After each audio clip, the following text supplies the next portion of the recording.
In 1936, a Works Progress Administration surveyor walked into a hollow near White Top Mountain, Virginia, and found an 80-year-old woman predicting the coming winter by slicing open a persimmon seed. He laughed.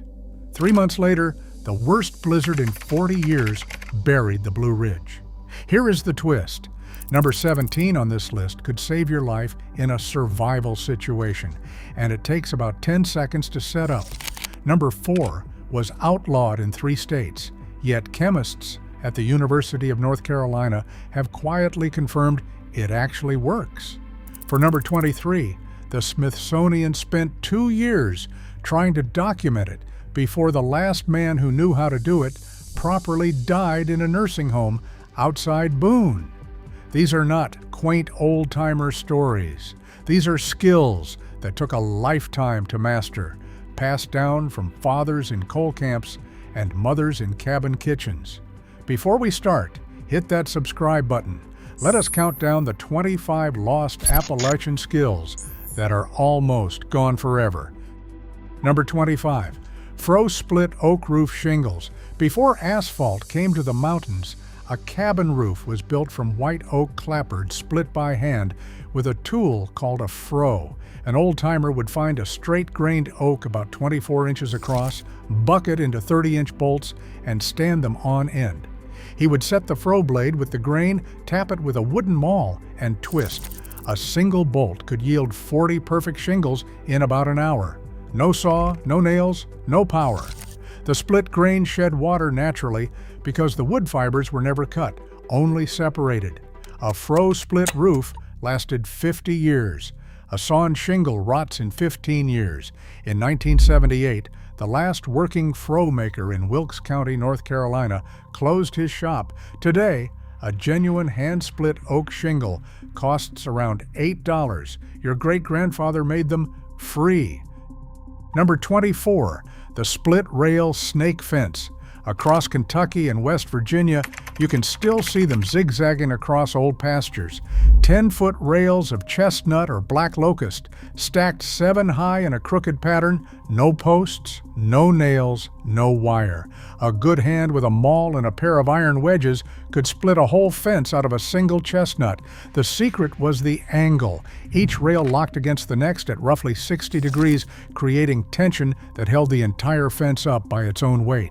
A man could split 100 rails in a day and lay 200 feet of fence. That fence would stand for 80 years through ice, flood, and cattle. When the chestnut blight killed every American chestnut by the 1940s, these fences became monuments. The knowledge to lay them right died with the trees.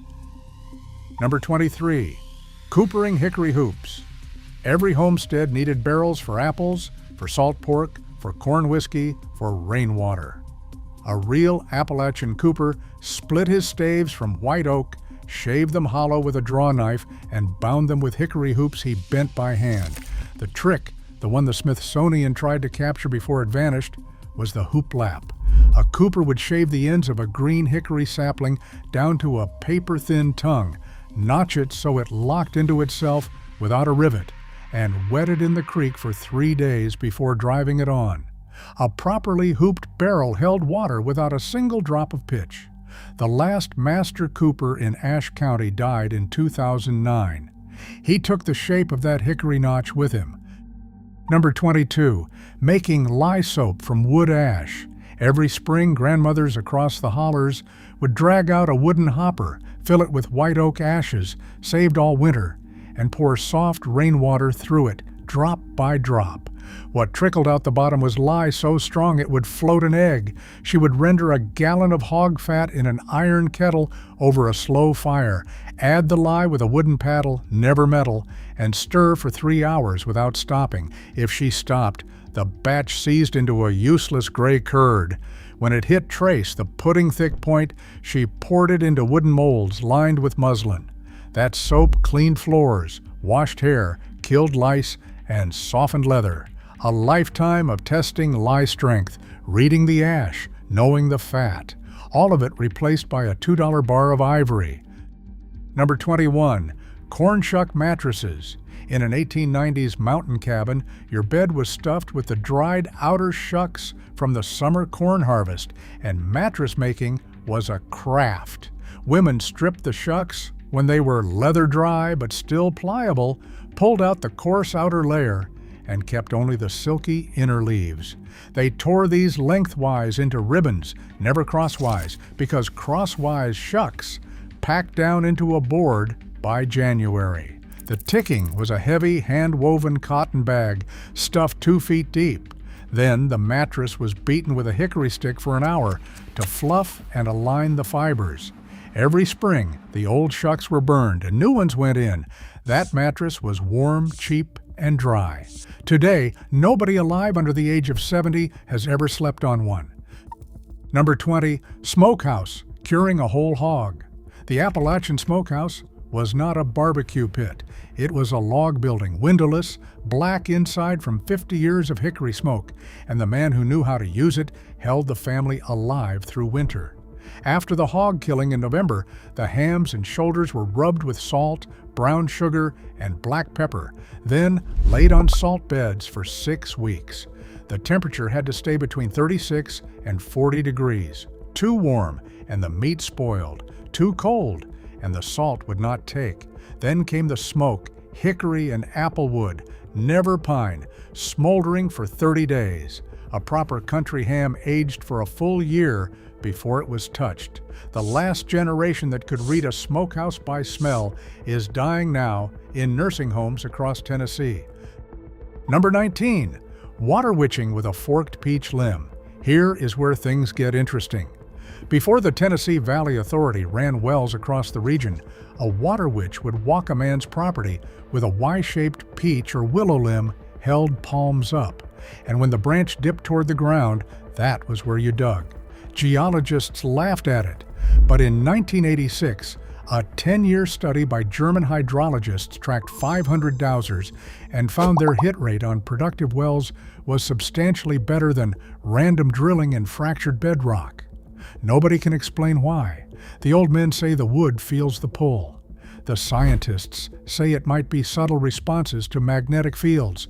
Either way, it worked often enough that rural well drillers in North Carolina still keep a witcher on retainer. Try finding one under the age of 75. Number 18, reading a persimmon seed to predict winter weather. In October, an old woman would take a ripe persimmon, cut the seed in half with a sharp knife, and study the shape of the kernel inside. If it looked like a spoon, heavy wet snow was coming. A knife meant cutting cold winds. A fork meant a mild winter with powdery snow. The Farmer's Almanac still publishes persimmon forecasts every year. In 2011, an agricultural researcher at the University of Missouri tested those forecasts against official National Oceanic and Atmospheric Administration predictions for 20 years running. The persimmons were right more often. Nobody knows exactly why. The theory is that the tree's seed development responds to late summer soil temperature and humidity, and those conditions correlate with winter patterns. The last time a newspaper ran a persimmon forecast as a serious article was 1962. Number 17, the fire bow and hearth board. Every mountain boy learned this before he was 10, and it could save your life today if you were lost in the Pisgah. The bow was a curved hickory stick strung with rawhide. The spindle was a dry yucca or cedar stalk, about 12 inches long. The hearth was a flat piece of tulip poplar with a notch cut for the ember. You set the spindle on the hearth, looped the bowstring around it, pressed down with a hardwood socket in your palm, and sawed the bow back and forth until the friction dust turned black, glowed, and tipped into a waiting nest of dry cedar bark. A practiced hand had fire in 90 seconds. Not a flint, not a match, just wood on wood. Bushcraft schools charge $400 to teach this now. Your great-grandfather taught it for free on the porch. Number 16, reading cloud signs from the Blue Ridge. Before Doppler radar, mountain farmers knew what tomorrow held by watching the shoulders of the ridges at sundown. A white band of mist clinging low to Grandfather Mountain at dusk meant rain within 36 hours. A red sky behind Roan Mountain meant clear and cold. Mare's tails high over Mount Mitchell meant a warm front was 2 days out. A gray hat sitting flat on Mount Pisgah meant the front was already here. This was not guessing. Farmers kept mental logs for 40 years, cross-referencing cloud height, color, wind direction, and the behavior of crows at the ridgeline. The accuracy was startling. A study out of Appalachian State in 1994 showed old-timers beat local television forecasts on 72-hour windows. The men who could read the ridges are gone. Their sons check phones. Number 15, sourwood honey harvest timing. Sourwood is the rarest wildflower honey in North America. It blooms for only 2 weeks in July, high on the ridges above 2,500 feet. A real sourwood beekeeper had to move his hives up the mountain by horse wagon the day before the bloom broke. He had to harvest the honey the moment the frames were capped and get it off the comb before the bees started mixing it with goldenrod in August. Missed the window by 3 days and the honey turned dark and strong instead of amber and floral.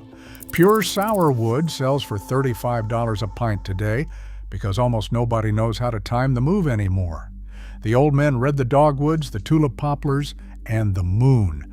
Commercial beekeepers read calendars and missed the window half the time. Number 14, seng hunting. Appalachian ginseng, called seng in the hollows, grows wild on north-facing slopes under tulip poplar and sugar maple. A seng hunter knew how to spot the four-pronged plant at 40 paces in September when the bright red berries gave it away against the yellowing leaves. He dug with a special narrow spade, lifting the root whole without breaking a single fiber because a broken root lost half its value. He always replanted the berries where he dug, a rule older than the state of Kentucky. A pound of dry wild seng fetched over $800 in 2023, but poachers without the old knowledge are stripping hillsides bare. The men who know how to harvest without killing the patch are dying faster than they can pass it on. Number 13, ramp foraging and curing. Ramps are wild mountain leeks, and they emerge for about 3 weeks in April on damp hardwood slopes across the southern Appalachians. The old way to harvest was to take only the top leaves and leave the bulb, so the patch came back forever. But the true skill was curing them. A family would pickle ramps in stone crocks with salt brine or dry them on screens over the wood stove for a month until they turned papery and could be crumbled into beans all winter. Ramp patches were family secrets, passed father to son, never shared with outsiders. Today, restaurants pay $20 a pound, commercial diggers pull the whole bulb, and the wild patches are disappearing. Mountain families watch their grandfather's ramp hollow get stripped in an afternoon. Number 12, pokeweed spring tonic, second pattern break. Controversy incoming. Pokeweed is poisonous. Everyone knows this. Eat a mature leaf and it will send you to the hospital. But Appalachian grandmothers knew something herbalists are only now rediscovering. The first shoots of pokeweed, gathered in April when they were under 6 inches tall and still pink at the base, could be boiled 3 times in 3 changes of water, drained each time, and then served like spinach. That triple boil leached the phytolactotoxin, but left a mineral-rich green that was considered the best spring blood tonic in the mountains. A 2019 pharmacology review confirmed young poke shoots contain potent anti-inflammatory compounds. The trick was in the boiling. 1 boil and you were poisoned. 3 and you were healthy. Nobody teaches the 3-boil rule anymore, which is why emergency rooms still see poke poisoning every April. Long before Bayer synthesized aspirin in 1899, mountain healers stripped the inner bark of the white willow in early spring and brewed it into a bitter tea for headaches, fever, and rheumatism. The compound inside is salicin, which the body converts to salicylic acid, the exact active ingredient in aspirin. Grandmothers judged the dose by the color of the tea, deep amber and no darker, and by the age of the bark, only second-year growth from a tree more than 6 feet tall. Too young, and the salicin was weak. Too old, and the tannins made it bitter enough to cause stomach bleeding. That knowledge, passed down in Cherokee and Scots-Irish families for 200 years, is now so rare that ethnobotanists at Emory are racing to document it before the last healers die. Number 10. Apple Butter Stir-Off. The October Apple Butter Stir-Off was a full-day community event, and it lived or died on the skill of the stirrer. A 40-gallon copper kettle hung over an open fire. 5 bushels of cider apples, mostly wine saps and Virginia beauties, were peeled, cored, and pulped by dawn.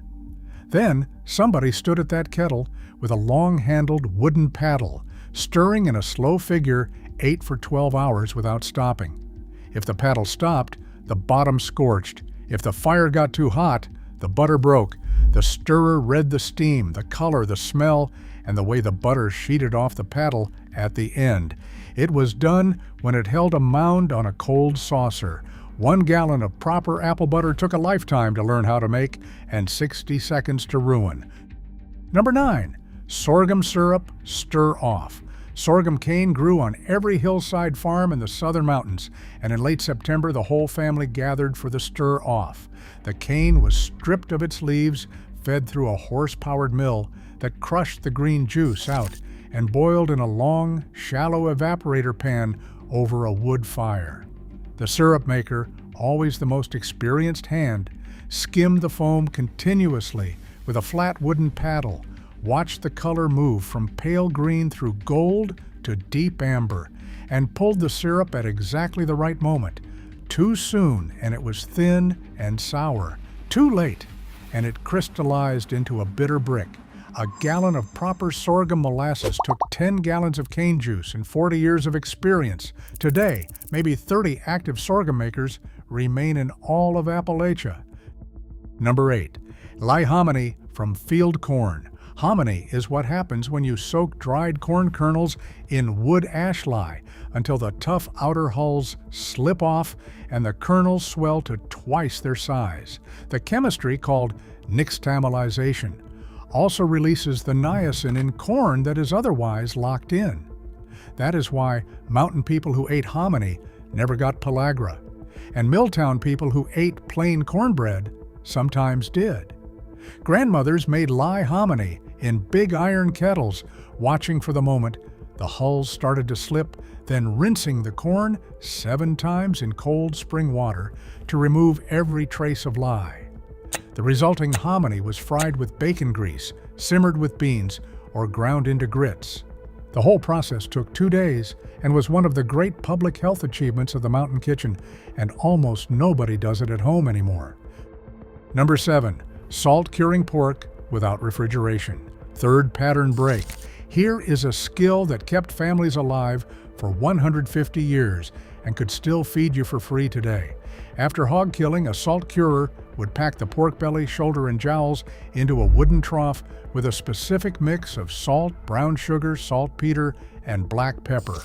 The ratio was 8 pounds of salt to 2 pounds of sugar for every 100 pounds of meat, and the curer rubbed it in by hand into every crevice for 1 hour. The meat sat in the cure for 1.5 days per pound. Then it was rinsed, hung, and smoked.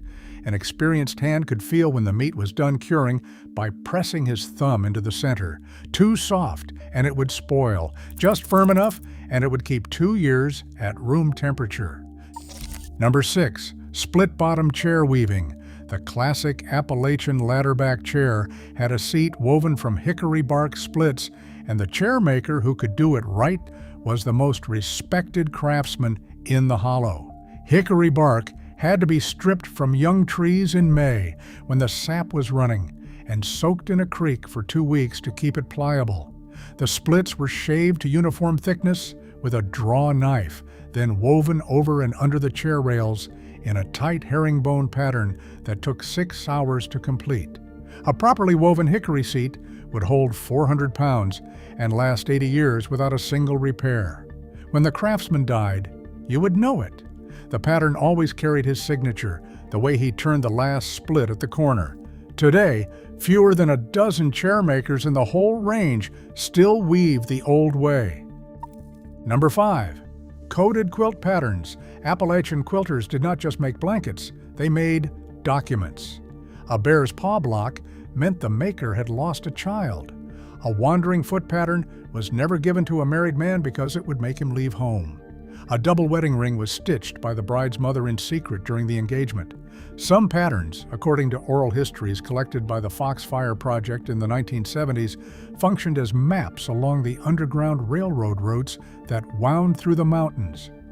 A quilt hung on a clothesline could signal shelter, safe water, or danger ahead. The women who knew which pattern meant what learned it from their mothers at age 8. The language is mostly lost now. Museums own the quilts, but the grammar behind them is gone. Number 4. The copper moonshine still. Controversy incoming. Moonshining is illegal, make no mistake, but the craft of building and running a proper copper pot still is an engineering skill, and chemists at the University of North Carolina confirmed in a 2018 study what Appalachian distillers knew for 200 years. Copper binds with the sulfur compounds in the mash and removes them, producing a cleaner, safer spirit than stainless steel ever could. The old stillers hammered their own copper, rolled the cone over a wooden form, and soldered the seams with lead-free tin. They knew how to cut the foreshots, the toxic methanol-heavy first ounces, by taste and smell. They knew when the tails were coming by the feel of the condenser tube. A modern craft distillery spends $500,000 trying to replicate what a mountain man did with a hammer and a cedar mash tub. Number 3. Brain tanning a deer hide. This is the skill the Smithsonian spent 2 years trying to document before the last man who knew how died in Boone. Every mammal has exactly enough brain matter to tan its own hide. Cherokee and Scots-Irish mountain hunters knew this as a practical fact for 300 years. The hide was first fleshed with a beveled bone scraper, then soaked in a slurry of warm water and mashed deer brains. The lecithin in the brain broke down the collagen bonds in the leather, making it incredibly soft. Then came the smoke, the part almost nobody understands now. The hide was sewn into a tube, hung over a smoldering punky wood fire for 4 hours, and the smoke chemically set the fibers so the leather stayed soft forever, even after getting wet. The resulting buckskin is unlike any factory leather on earth. The mountain dulcimer is the oldest American-born stringed instrument, and a proper one takes a year to build. The sides were bent over a hot iron pipe from a single board of curly maple or sweet cherry, and the top was carved from 200-year-old Appalachian spruce that had been air drying in a barn loft since the maker's father was a boy. The frets were not measured. They were set by ear. The maker plucked each string and slid the fret until the pitch was exactly right. The sound holes, sometimes shaped like hearts or stylized acorns, were not decoration. They tuned the resonance of the box. A handmade Appalachian dulcimer from a master builder sells for $3,000 today. The builders who could do it entirely by ear without a tuner are down to a handful of old men in Southwest Virginia. Number 1. The bee gum hive. Long before Langstroth boxes, mountain beekeepers kept honeybees in hollow sections of black gum tree trunks called bee gums, and the skill of finding, preparing, and tending them was the crown jewel of Appalachian homesteading. A bee gum had to be a section of naturally hollow black gum, about 3 feet long and 18 inches across, with the inside smoothed but never sanded because bees rejected sanded wood. A flat slab on top, a notch cut near the bottom for the flight entrance, and nothing else. No frames, no foundation. The bees built their comb the way nature intended, in free-hanging curves. The beekeeper knew by the hum in the gum how strong the colony was, and by the smell at the entrance whether the queen was laying. The beekeeper robbed the honey twice a year without gloves or smoke, because the old way was to understand the bees, not to subdue them. Bee gums produced less honey than modern hives, but produced stronger colonies, and modern research has shown they may be more resistant to colony collapse. The last active bee gum keeper in Madison County, North Carolina, passed in 2022. He could hold his bare hand over the entrance of a hive and tell you the weather 3 days out from the buzz alone. That knowledge is gone now.